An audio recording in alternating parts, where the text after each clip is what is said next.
the one who didn't know that they were capable of surviving, like you said, most people wouldn't have made it through what you did. What would you tell that younger version of yourself? Listen to yourself. You don't need people to validate you, and just do what you know you need to do. And don't care if people approve it or not.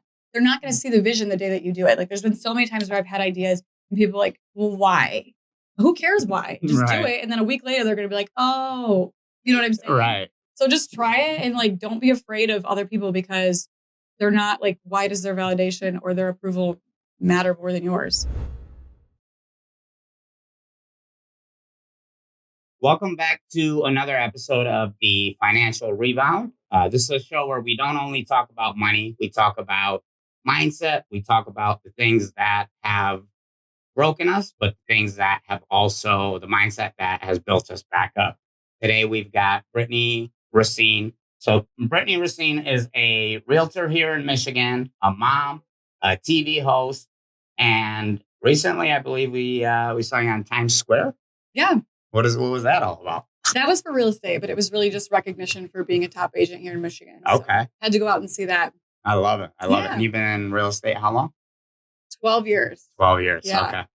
Hard to believe. Yeah. When I look at, I think this is 19 years for me on the mortgage side. And I also started when I was 18. So yeah. You know, into it. I got in young. They said you can make $10,000 a month, and that sold you. Exactly.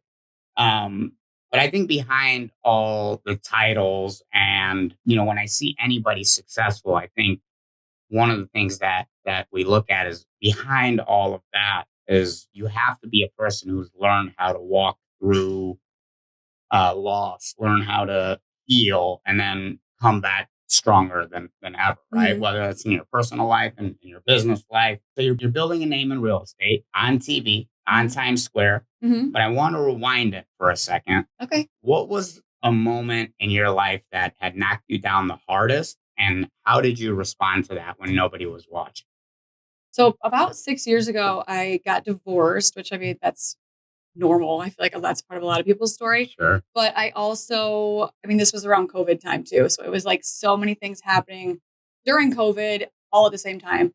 So I had that. And then during the divorce, I acquired my ex-husband's business that I had no idea how to run. It was a franchise restaurant. It was a living nightmare every single day for years. And it was something that I couldn't get out of either because it was a franchise. So it's not like I can just be like, oh, you know what, throw the towel in, just close it, do whatever, it's done. Right. I couldn't, because you're legally bound to so many different contracts for the franchise. So from royalties to leases, like there's just so many things involved in it that I also didn't know. So I had to deal with that, which of course, you know, a restaurant during COVID was like the worst business to own. Right.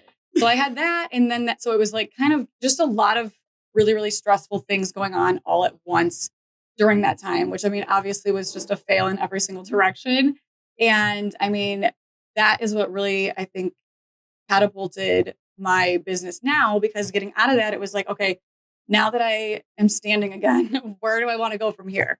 So that was really the turning point for me that really changed everything. And I moved 2 years ago, 2.5 years ago. And that was like finally like rerouting everything. Yep. And where are you from originally?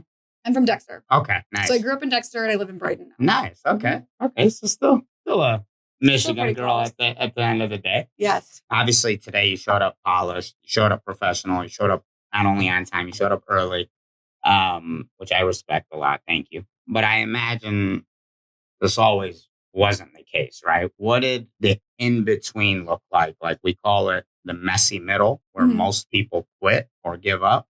What was that time like for you? I think that was really just learning how to put myself out there again after such a huge failure. And like, it wasn't a public failure, but I mean, obviously people knew something happened, sure. You know? So for me, it was just figuring out the direction that I wanted to go and knowing that I was the only person that was going to get me there. So it didn't matter if it was a relationship or, you know, finding the next person that's going to have some kind of promise for me. It was, I don't trust anybody that ever said they were going to have my back at this point. Cause like I got my attorney, like he went through this whole thing. He literally went to jail right after my divorce was finalized. Really? So yes. So it was like, I had that, I had corporate that was really kind of screwing me over at the same time. And it was like, I don't want to trust anybody's plan but my own at this point Yeah. because it was so bad in every single direction all at once. And I mean, maybe I needed that to really slap me in the face hard enough to be like, do you? And I was not expecting that. So I really had, I guess the messy middle was just figuring out how to, I guess, quiet the noise of everybody else's opinions and everybody else's advice and everybody telling me what to do and needing validation from everybody on what decision I was going to make and just saying, I'm doing it this way. And it was hard because I had to reframe how I talk to myself, like everything about what I was doing and what I cared about. Like I had to really just shut all of that off and focus on what I needed to do for myself and my kids to make sure that we were going to be okay. I love that. Oh, and thank you for being vulnerable. Obviously, that's what resonates with people the most, Mhm. right? Authenticity. Yeah. It's not easy to talk about, even on my end. Like just a lot of the business failures. Like I think especially I was younger, so I cared a lot what people thought. Hmm. And not to say like, oh, I just don't care what people think. I mean, if I'm doing the right thing, I'm treating people right, I know I'm in integrity with myself. At that point, I don't really care what Right. people think, right? But there was this part of like, and why this thing is called the financial rebound was multiple seven figures in debt and my ego was out of this world, Hmm. right? Just a young kid. Like you give a kid, and that's why I don't like. I have a lot of empathy for like a lot of these athletes when people are like, "How do they run out of money?" I'm like, "Well, go give an 18-year-old $20 million and they See don't what know what to do happens. with Yeah. themselves, right?"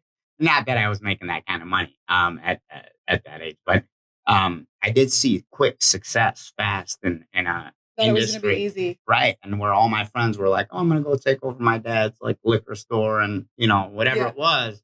I kind of went off into this world that um, I saw success come quick. So with quick success comes that ego, Hmm. And uh, pride. and pride, right? Which probably was. I mean, I always say for me, like from more of just like a spiritual place is like either you're going to humble yourself or God's going to do it for you, right? Yeah. For me, a lot of that public that messed with me a lot for a lot of years. Like Hmm. it took me years. And that's when I talk about like messy middle. That was the part where I was like, to your point, I had to start shutting out the noise from other people. I Hmm. had to start saying, okay, well, if that's what they think of me, the only way I'm going to silence them is and it is not what they weren't my driving factor. But the only way I was going to silence those noises in my head was getting to the success that I wanted and what success looked like to Hmm. me, right? Success isn't just all about money. Yeah, we might be talking about finances, but to me, a healthy mindset, a Hmm. healthy lifestyle, these Yeah. are things that are important about success. I think it's crazy too because we think about like, oh my gosh, what are they going to say? What are they going to think? Like, they're not even thinking about us. Right. So a lot of times I'm like, whatever. If I fail at something, people might be like, oh my gosh, for like a week. And then Right. they're going to move on to the next thing. So Right. I don't even care. I'm not wasting my time being worried about that. They're so concerned. People are thinking about themselves, Yeah. And right? I We think think they're thinking about us. they also, I think we assume they're thinking we're doing something for a different reason. It's like, I don't need anybody to understand what I'm doing and why I'm doing it. Because a lot Right, of the things I'm doing don't look like they're connected, right. but they really are in my head. And like what I'm doing with them, they are connected. So I don't need to explain to everybody why I'm doing what I'm doing Yeah, because it's working the way that I planned yeah. and it doesn't need to make sense for everybody. I love that. And let's talk about that for a second because I think one of the things, so for us, like anytime we obviously, there's, I don't know, what is it? 20,000, 30,000. I don't know how many real estate agents there are in the 1 state of billion. Michigan. Yeah. And then another Everybody. billion lenders, right? Yeah. But like for me, I think one of the things I like about social media is you can start to kind of see like, okay, this person's you know, they're positive, they're Hmm. funny, but then I started to see like you do other things. Like you've got the stuff like you do with the comfort clothing Oh or yeah. you know what? Actually, I think the first thing where I was like, this, I really like her. It was the misspelling of something for your kids with the lions or something like that. Oh, the Detroit. The The troll. Detroit. Yeah, yeah, I kept it. yeah. I Okay. was like, I'm gonna return this as Detroit. Yeah, And what's up, Walmart? Tag Walmart. I need a sponsorship. I love it. Detroit, I'll wear I it. love it. I love it. And but that just it humanized you. So to your point, yeah, maybe that doesn't make sense to other people, but to me, I was like, oh, she's a real human. She's not just all day long Scripting. real estate, Yeah. I think it's phenomenal. That was hard for me too, because I think in a luxury business, you want to come across professional all the time. And I'm just like goofy and honest and like I know what I'm doing. Like I know I'm good at my job. But I think a lot of times I was worried that people were gonna say, like, oh well, she's too funny, so like she can't be serious, or like, why are you like dressed weird? And I'm like, that's just who I am. And I had to come to like a place where I just didn't care because it doesn't affect how I am at my job, and just was like, whatever. This is just how I am. And I think people like that. They do because Yeah. it's who you authentically are. They did a study. I don't even say they. There was a study done that said, "What do you think the number one thing that resonates with other people is?" And like, I think 80% of they gave some options. 80% of the people said it was love. Hmm. Um, Not like in love, right? Like just love of other people and treating Hmm. other people well and things like that. But it wasn't the number one factor that resonates with other people is authenticity. Okay. So when you're on there and you're being funny with your hat and you're this and that's really who you are. Hmm. In all reality, that was like, okay, I would work with this person, right? Or I want to shoot content with this person because You're if you just were right. on there just like all day long real estate, I'd be like, I'm okay, we don't bored. really have anything to talk about, right? Hmm. Well, we don't talk bore the audience to death with Yeah. mortgages and real estate. Not that real estate content and mortgage content isn't good to put out there, but It can get um, boring. it can definitely get Yeah. boring I mean, quick. I feel like sometimes too, I even put stuff out that I'm like, maybe I shouldn't have done that. Like I met a client and I called him Brian and his name was Michael. And I was like, oops, I just met this new client and I thought his name was Brian and he was so confused. But sometimes you meet people at a house and there's other people there. And if you Yeah, haven't met them, I'm like, I don't know what you look like. right. And then I went up to him and I'm like, oh, are you Brian? He's like, no. I'm like, maybe that wasn't the name. At Yeah. least you know what I don't go to closings anymore. I did earlier in my career, but to your point, like I would have to pull up the driver's licenses from the file before To I walked find into the them. Yeah, I closing don't have because I'm that. like I don't know who's who. Right. Well, in the realtor, at least you've been to houses with them. But I hadn't You met him, know. and I was meeting. So the issue was I was meeting Brian next, and I hadn't met either of them. So I had Okay, their fair enough. names mixed up, Fair enough. but he didn't mind. He probably liked it even more, He right? was probably like, no, I'm confused. But then it was fine. I love it. Now, obviously, there was the restaurant part, but on the real estate side, when you were going through some of your challenges, was there ever a time that you considered walking away? From real estate? Yeah. No, real estate was actually the most consistent thing that I had. I just didn't have a whole lot of time to put into it because I was at the restaurant and I was, I have my kids most of the time. So I'm driving them all over the place. So it was like I didn't have a ton of time to build it. Yeah. But it was consistent. Like I've been on a team with my mom since I started. Nice. So between the two of us, we've been consistent. It just the timing of it was hard to really build.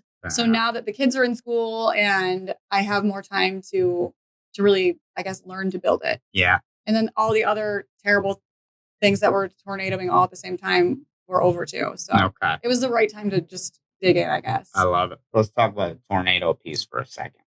What did it take you, like mentally or emotionally or spiritually, to keep going? Like, I think the biggest thing that I see with people is they give up too soon, Hmm. right? Like sometimes they're right there. Like I know for me, there was a lot of times that I'm like, all right, I'm done with mortgages, right? Like Hmm. there's been those times, but I think those little decisions, these micro decisions of deciding to push through was really for me was probably the thing that one of the things I'm the most grateful for.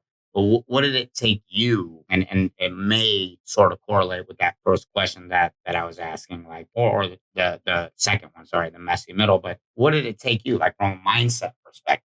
Like you said, you changed the way that you were talking to yourself, Hmm. right? And I think that's such an important thing. Can you elaborate on that? Yeah. So I think at first, like I was in survival mode for so long. So there wasn't really like I'm consciously making a decision to do this. I was just waking up and trying to survive every day. And it was very drawn out. So it was like I was going through these different traumas, but they were not like one day traumas where it's like, oh, I woke up and then my life was never the same. it was like 3 years of every single day like that. So I feel like I was kind of desensitized to it, but I was just in survival mode. And I think people ask me all the time, like, how did you keep going? And it was like, there was no other option. Like what was quitting going to do? I'd Right. still be miserable. I would still have lost, $250,000. I would like, that wasn't going to change anything. Right. So I had to keep going, and I had to just know that like the bleeding was going to end eventually. I just didn't know when. I mean, had I known it was going to be 3 years of bleeding to death, I probably would have gone into it a little bit more scared. But I didn't really know, so I just had to keep telling myself like it's going to be over sometime, Yeah.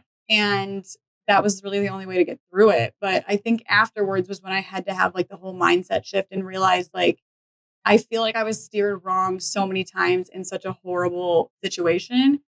And I really feel like I knew what to do the whole time. I was just too scared. And then everybody's telling you what to do because they're scared. And then you listen to someone's advice and then you're like, okay, well, that didn't work out. So I had to learn how to listen to myself again, which I didn't realize I lost in the noise and in the tornadoes and in the trauma of everything. So for me, it was just finally getting out of that, like getting out of the survival mode and like figuring out how to hear myself again, Mhm. which was weird. And I feel like I had to read like 1,000 books on it, and they were really helpful. I mean, you walked into my office and you saw, I think that Mhm. for me, the biggest thing was reading. Mhm. I was in the hospital. I think I was there for 3 weeks. They said they were trying to operate on me immediately. They're like, your colon's going to rupture. And I'm like, yeah, you guys aren't cutting me open. Like, we gotta calm down and figure out like Yeah. what's going on here. So the only person that I trusted with this was my dad. So I called my dad, but my dad he was out of the country. Mhm. So I'm like, I don't want to call him and bother him. The doctor's like, well, you're about to die, bro. Like you need to make a phone Yeah. call and figure out what's going on. The poor guy, he flew back into the States but they kept me on ice chips for like 3 weeks. So I lost. I mean, if you see the pictures, I mean, not that I'm some huge guy, but I was 50 pounds lighter than I am right Dang. now. So it was scary to look Yeah. at, right? But in that time frame, I'm like, all right, I'm not like a big movie guy. So that was the first time I had willingly like read a book where it wasn't like a teacher was forcing me to do it or Mhm. whatever it was.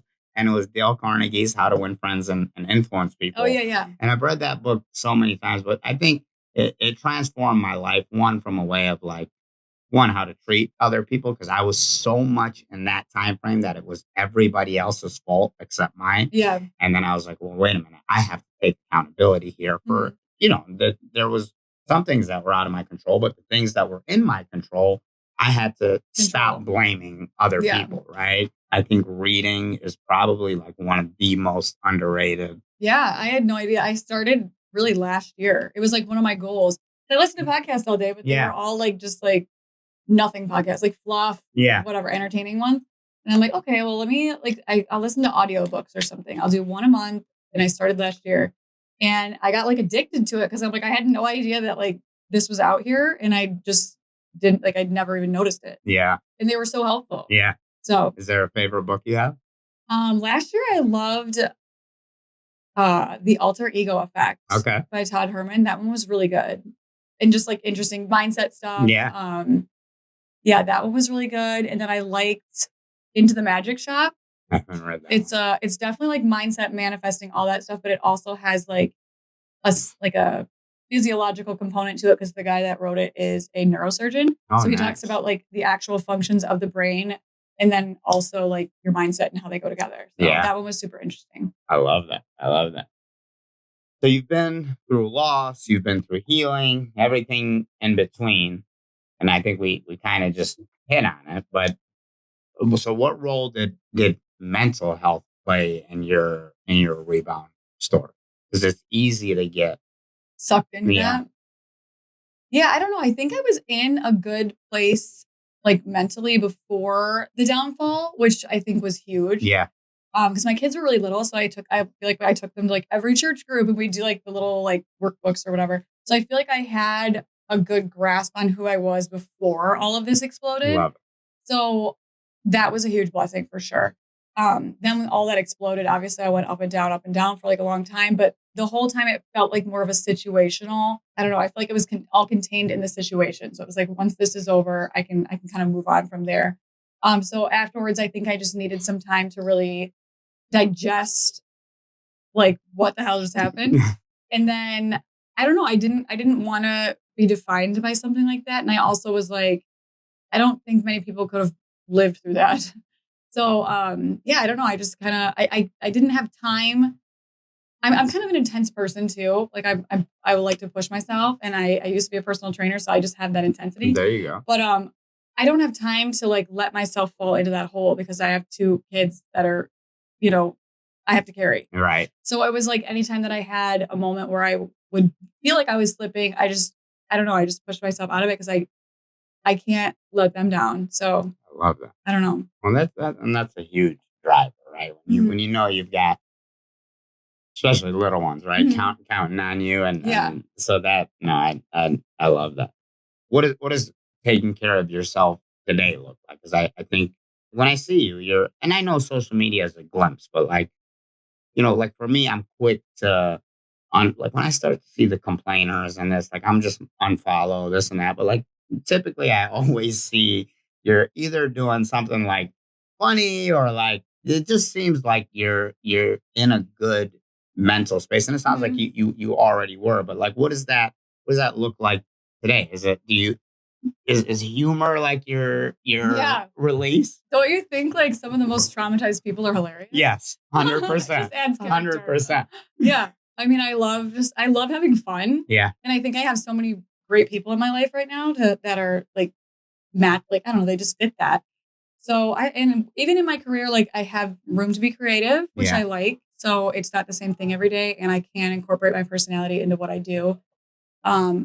Yeah, I mean, there's definitely days where I'm stressed out. But there's always a new day. I feel like it doesn't really bleed into the next day. So I don't know. Does that answer the question? It does. It does. No, I love that. You're a mom, a businesswoman, Times Square. I'm going to call it public figure. Oh, okay. I like that. Do you feel like becoming a mother changed your purpose in life? I think that changed everything about who I am. Like I don't even know who I was before that. Which I mean, I had my son when I was 25. It was right when I started real estate. Okay. So yeah, I mean that I just felt like all of a sudden it was like, oh, I have to like actually take life seriously now because I'm like raising a human. Right. Which is the weirdest thing ever too, because I'm like, all you know is me. So like I need to be the best I can be. Yeah. Because that's who you know. Yeah. You know. So that definitely changed everything about my purpose, my direction. I don't know, just what was important. Because I felt like I have to be the best I can possibly be for him. And then now I have another son. So I don't know. I think that really changed the direction because I did start doing like these like Bible study groups with like other moms and like other women and just like kind of figuring out who I was more at the core and who I wanted to be. And I think that helped me focus on that. So I think you get lost all the time in diapers and not sleeping and, just the longest days of your life when your kids are so little. So for me, it was like that was an outlet for me to kind of find not really a map, but to get on a path where I could strengthen who I was within myself and like let go of other things that I'm like, why am I holding on to that? That really helped me redirect me. And then obviously since then, everything I kind of got flipped upside down, but also kind of redirected it in a similar direction, but also different. Yeah. So I'm like strengthening in different ways. And I mean, you learn so much from kids that you feel like you're teaching them things, but then they're teaching me things and you don't realize that. Yeah. I love that. I love that. I mean, I don't have kids. I have an army of dad kids. That so not that there's like not comparing it because I get to be the one that has fun with them. And then and they don't ruin your house. No, they don't. Well, they're when they were younger. They met. So one of my godson, he's got two brothers, all a year apart. So, I mean, they're 13 and 14 and 12 or 11, 13 and 14 now. But when they were, 3, 5 and 6, it was a disaster. Yeah. And 3 boys on top of it, right? No, I You've can't got 2. So, and then I think you've got a whole, you got An army of dogs too? No, I have two. I Okay. guess that's an army. But Yeah. they're boys too. I'm like, oh my God. You got boys No, the everywhere. dogs I think are the most well-behaved ones in the whole house. Yeah. Yeah. Okay, fair enough. All of us are getting in trouble. The dogs are pretty good. Actually, my puppy is only 6 months old. He's going to dog school starting Monday. Really? Yeah, I met a lady at a charity event, and she's like, "Oh, let's do a collab." Yeah. So you'll be seeing all the good dog stuff here. I love it. I love it. Okay. No, I love that. Like with social media, I feel like this was one of the things I respect about you. Like there's this, I think maybe even more for women than men, but there's like this constant pressure to always like look like it's always put together. I think one of the things I respect about you is you're like, throw the camera on and hey, you don't like it? Like that's just me, whatever, right? And I know we only show glimpses of on social media, right? But can you share a moment where you were whether completely overwhelmed, completely stressed out, but you decided or had to show up anyways? Yeah, I mean, I think sometimes too, I'm like, I put so much time and effort into what I'm doing. If I don't post this because I'm afraid of it, like, I don't even care. I don't care if one person likes it and one person sees it. I did it and I'm not even going to see it in a couple of days. So I'll have other stuff and it'll be buried down, like whatever. But I mean, there definitely is times when I don't want to, but I'm just like, why am I working this hard then? If I'm just going to like be too afraid to do something one day. Right. Like I'm putting way too much time and effort and energy and into investing in my business and investing in like me as a brand to just give up or chicken out on something. Right. I love that. But again, I said like I'm like very hard headed and kind of intense. So that I think helps because I'll just make myself do it. There you go. Yeah. I know you said part of that is from like you were from a personal trainer before. Were you like that as a kid? Kind of. I mean, everybody was always afraid of my dad. They said he was very drill sergeant, which I think I'm so wired like him. Like he's very intense, but he's also military? Funny. No, but everybody thought he was. But then my brother was a year older than me. So I feel like when you have a sibling that's that close, like you're raised by the sibling, right? My brother was a college football player and he was a sniper on the Ranger team in the military. So I'm like, I just feel like as a kid, even if I was just being a normal girl, I was like, I'm scared, I don't want to do that. They'd be like, get up, you're fine. Right. And I just like, I don't know, absorbed it, I guess. Yeah, and especially if your brother was that close in age with you and an athlete. I couldn't chicken out. He would be like, I'm not allowing you to. And then I just caved and I never bought it, I guess. I'm sure you appreciate it. No, at least maybe not all of it, but most of it. Yeah. Speaking of that child or that younger version of yourself, what's something that you would tell that younger version of yourself, the one that hadn't been tested yet, the one that hadn't been, the one who didn't know that they were capable of surviving? Like you said, most people wouldn't have made it through what you did. What would you tell that younger version of yourself? I would say stop listening to everybody else. Stop waiting for someone to tell you it's the right thing to do and say that it's going to be okay. Like, just listen to yourself and do it because you're way stronger than everybody that's around you, honestly. Like, even we look at everybody else and we're like, oh, they're so strong. They're whatever. Like, they're just as weak, if not weaker than we feel. So for me, it's like, now that I know I can survive that, I'm like, I wish I would have known that I'm actually way stronger internally than I ever thought that I was. And smarter. So listen to yourself. You don't need people to validate you and just do what you know you need to do. And don't care if people approve it or not. They're not going to see the vision the day that you do it. Like there's been so many times where I've had ideas and people are like, well, why? Who cares why? Just do it. And then a week later, they're going to be like, oh, you know what I'm saying? Right. So just try it and like, don't be afraid of other people because they're not like, why does their validation or their approval matter more than yours? I love that. Yeah. And then when the success happens, they're like, I was rooting for you the whole time. You're like, no, you weren't. You're like, I'm pretty sure you told me not to do this because it made no sense. But okay. Yeah. That's so funny. And it's true. But that's I love it. And I think you've hit on that a couple times of just not, listening to other people. I feel like everybody wants to insert their opinion, but you're like, okay, but you're not like in my like.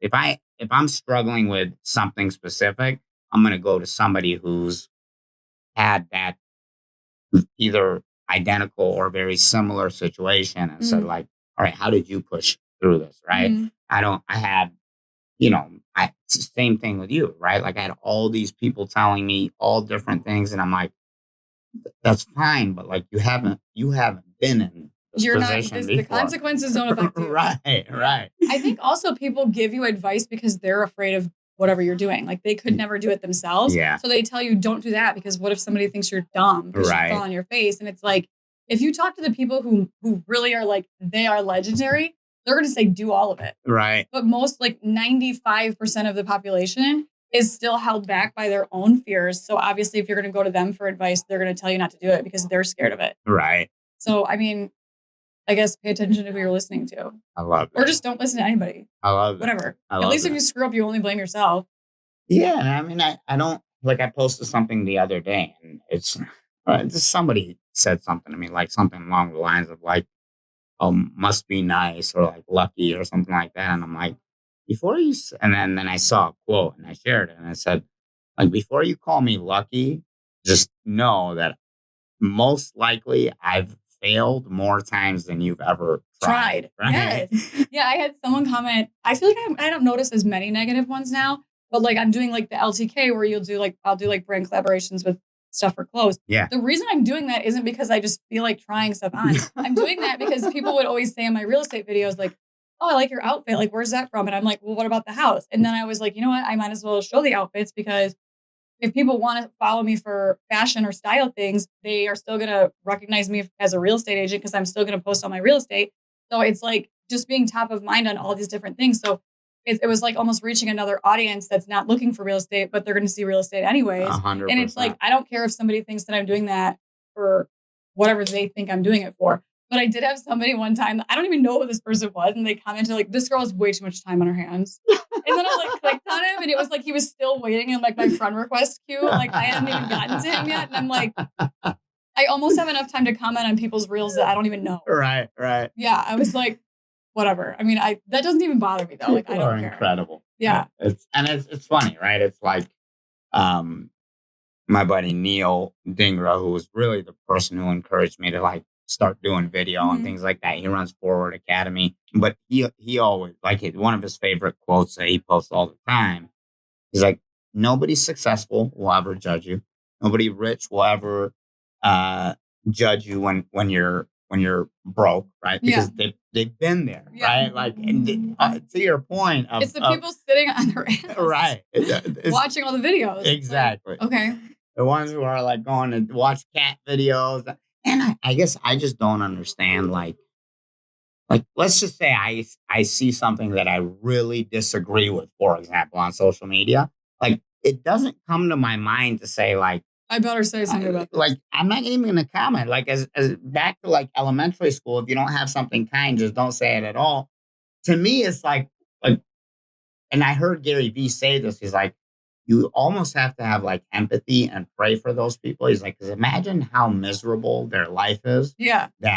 That's what they're doing. Exactly. Right. Yeah. Where we're like, shit, we got to get to social media. I got to respond to 150 DMs as fast as possible and kind and empowering and whatever it is. But these people have time to sit there and scroll and put the negative comments out there. And I also think that what somebody said something, they're like, your makeup makes you like 15 years older than you are. And I was like, I've been told so many more mean things in my life. Like that does not hurt me. Yeah, you got to come harder than that. Yeah. You got to do a little bit more than that. Yeah. Now, what shifting gears a little bit, what's one promise you've made to yourself that you refuse to break no matter how hard it gets? I guess just like not giving up on something because you have a bad day or it's not going. Like just pivot and go a different direction if it's something that you think is going to work in the long run. It might take longer to get there. And I also think a lot of times we focus so hard on the roadmap of like where we're going. Like half the things I'm doing, I don't even know what the end is. Like I don't even know where the finish line is. I'm just going. And I think for me, it's like as long as I'm moving forward, I'm not staying where I'm at. Right. So I think it's just moving forward, like taking the next step and learning every day. I think learning every day has been huge. Yeah.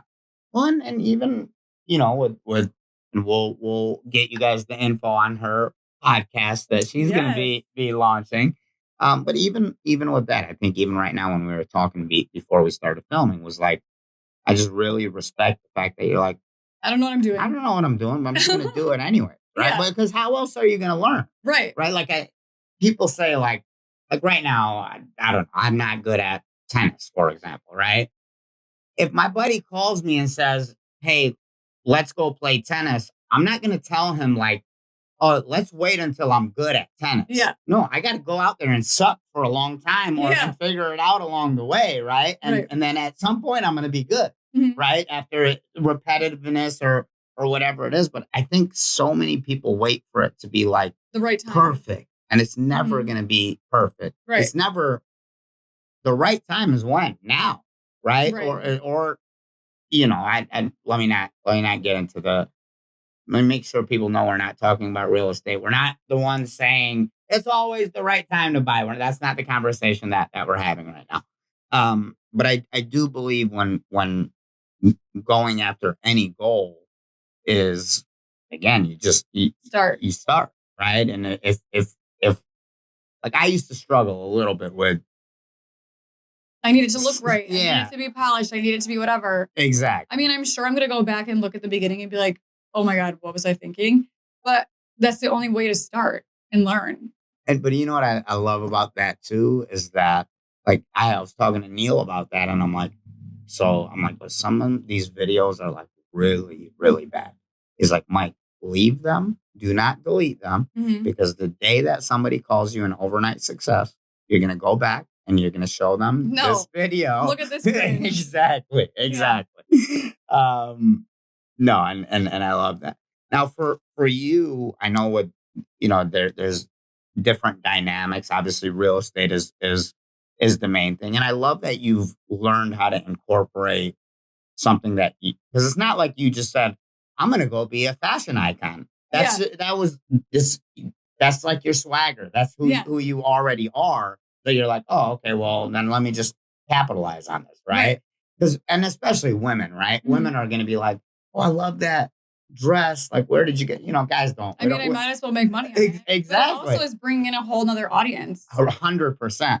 That but then when if they do talk about real estate, Mhm. you're not selling at that point No. because that you've already built the relationship based Right. on you're humanized based off of like get this hoodie, get My this hoodies. Detroit, like I want a Detroit shirt now, right?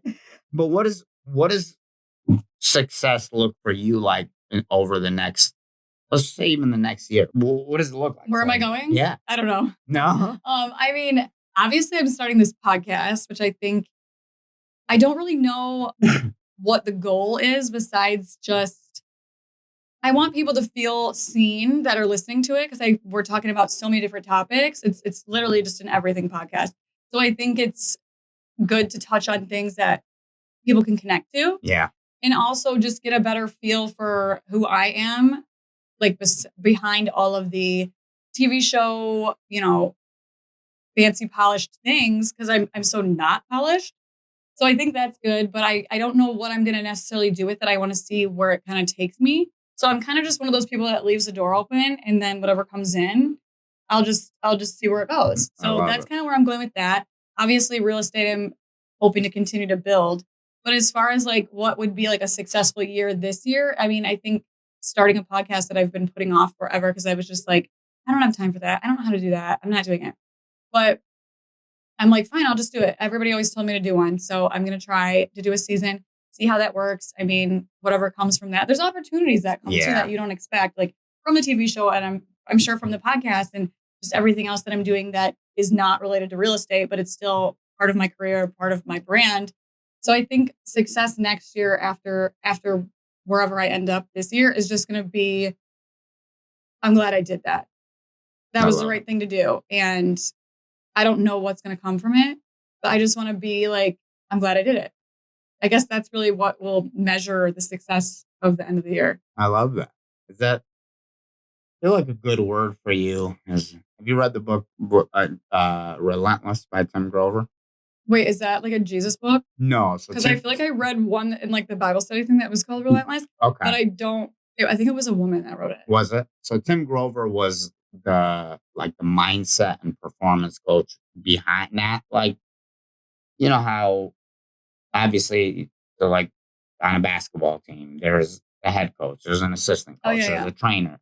But behind all these guys is there's a mindset and a Mhm. performance coach. So Tim Grover was the mindset and performance coach for Michael Jordan, Kobe Mhm. Bryant, Dwayne Wade, just some of the biggest names in Yeah. basketball. And he said like there were people that he trained that were wildly more Insecure. talented than Oh, Michael Jordan and but their Kobe. insecurities got in their way. Yeah, and I feel like you have this drive, this relentlessness that you're like, okay, I'm gonna do it. I don't care that I don't have it figured out yet because I'm gonna figure it out along the way. Mhm. And obviously, like that doesn't just if you're doing that in business, that means you do that in life, Yeah. right? I call it white knuckling, actually. White Like, I knuckling. feel like I'm just like, I'm not letting go of it, like, Yeah. until I'm done. Okay. And even if I'm getting run over by a semi, I'm still holding on. I love it. I love it. Yeah, I feel like that is, I don't know if that's the word I use at least. Okay. No, I Is that like does that. that go with what you're It does. saying? It does. And it's I just and that's why we're like super intentional about, who we want to have on the podcast and things like that. Because again, I think more than anything, like especially I think COVID did a lot of damage overall Mhm. to people's mental health For and sure. things like that. Like, I don't know. Sometimes I walk down the street and I'm like, people won't make eye contact. I'm like, all right, like I don't know what's going on exactly in this world of like this a scared sort of Afraid of people. society. Yeah. Yeah. And but I feel like the messages that you put out there of again, just like not really listening to other people. And again, not you're not saying, "Oh, just be a shitty human And being," and rebel, yeah. and yeah, but if you're doing the things that you believe are right and treating people well and doing the things that you said, whether it's the Bible studies, was community, was that a big thing you feel like that helped you? Yeah, I mean, so I moved to Brighton, like, 2.5 years ago. It might be almost 3 years, and I love where I'm at. I feel like I have, like, such great people around me, and I do think that's huge. Yeah, Especially for, like, moms, because we have so many more responsibilities than just working. Like, we have the house, we have the kids, like, there's you gotta have good people around you. Like, yeah, it makes a huge difference, yeah. for sure. They say what is it? Your average of the five people that you spend Yeah. your time with, and that couldn't be. And there was a reel I saw the other day. They did a study that said they put a group of people together and they put one negative person in the group. Mhm. And that group saw an immediate decline of 40% in their productivity just Really? by adding one negative Yeah. person into that group. I mean, I feel like you're always when I see you, even right now, when I see Mhm. when I saw you, it's very much like a positive. You're not like people fake it, right? People Mhm. are like they put on this show, and I feel like one of the things I just respect about you is that authenticity. What can we be excited for? I know you don't fully know yet what the podcast is going to look like, but Yeah. I'm excited to Mhm. start tuning in. But what sort of topics are you going to cover? Where can people find? Are you launched yet, No, or I'm launching in the beginning of June, I'm hoping, okay? which I'm sure I'll ask you 1,000 questions I about, "What got am your I back. doing?" Yeah, then But, here's how to not make all the mistakes I yeah. made. So, it's gonna be called Mike It Loud with Brittany Racine, and it's about, honestly, everything. Like, I had someone on that owns the PR that I go to, and I talked to her about, owning a business, but also, like, we get wildly off topic, and she's, like, talking to me about how she was an X-ray tech beforehand, and I'm like, "I need to know what's the weirdest thing you've seen in X-ray." And, like, that goes down quickly. Like, I did not expect it to go down like that, which, I mean, it's funny and entertaining, but, I also talked to her about, like, blended families, like, she's a stepmom, so, Yeah, like, mixing that into, I don't know, that's such a huge part of life that I feel yeah, like it's normal now, but a yeah, lot of people probably don't feel normal in that situation. So I had her on. I had one of my other friends that owns a rental equipment company on. And he talks about how he started his business, and he has like the most hilarious stories of like how this came to life. Like, I feel like a lot of times you think it's going to be a business plan, it's whatever. Like, his was completely backwards also. yeah. And so that was a really good one. And then I talked to a girl whose husband committed suicide last year, and she has 3 little kids. So she's talking about mental health and, like toxic relationships and, I guess, being a single parent and how to deal with that trauma. So there's been like so many things. I'm doing one tomorrow with a girl who is like a car influencer, and I don't know What's anything a about car cars. influencer? I don't know. I'll show it to you. Okay. But she's going to tell us all the things. And so it's really just everybody. Okay. Whoever, like all different things. I want people to get value in it and like learn different things that can help them, if they're stuck in something, but also just entertain them Yeah. with like funny stories, but also, I guess, just help people from any place feel seen and heard and represented. I love that. Yeah. I love that. You So where's it going to be? Yeah, where that's another question. Where is it I going to think be? it's going to be on Spotify and Apple Podcast, and then I will probably post the video on YouTube just so it has just so the whole episode has a visual. Sure. If you want to watch it, it'll live there. But, Okay. I mean, that's where I'm at right now. Okay. Yeah. Well, those are the main platforms. Mm-hmm. So it's not a real estate podcast. Mm-hmm. Okay. Nope. Good, because we just like this. We don't want it to be a mortgage podcast because everybody would just tune out. I mean, obviously, sometimes when I'm talking about my job, it will of get course inserted, but it's not real estate focused. No, I love that. I think one topic is kind of boring. No matter what direction you go in. It is. It's not. And it doesn't allow that. You can't humanize the guest, right? Because if you're just saying, let's just talk about work all day long and what you do. If right now me and you were talking about listings and buyers and sellers and like, I don't know, maybe 90% of people would have shut off the episode by now, right? And even me, as I was going through this, like my first episodes were very much real estate. And I'm like, okay, but the whole point of this being called the Financial Rebound and even the visuals with the up and down, and that's part of not just business, that's life, right? The ups and downs in life. Where can people find you online, and what is the best way? So if you want to buy a home and you want to laugh along the way and you don't want it to be a boring process, I would definitely. And if you enjoyed this conversation, we'll probably have another one. Where can people find you? So I'm on Instagram at Brittany Racine _. And Facebook at Brittany Racine. And then the podcast will be Might Get Loud with Brittany Racine. So that'll be all over. And then I'm on TikTok at Brittany Racine 643. But I'd say the best one is probably Instagram. That's definitely the quickest way to get a hold of me. I'm still figuring out TikTok. Yeah, me. Those are shaky waters. Brittany, thank you so much for having me. No, absolutely. It was. I know it was. We were going to do it remote. I'm happy you came in person.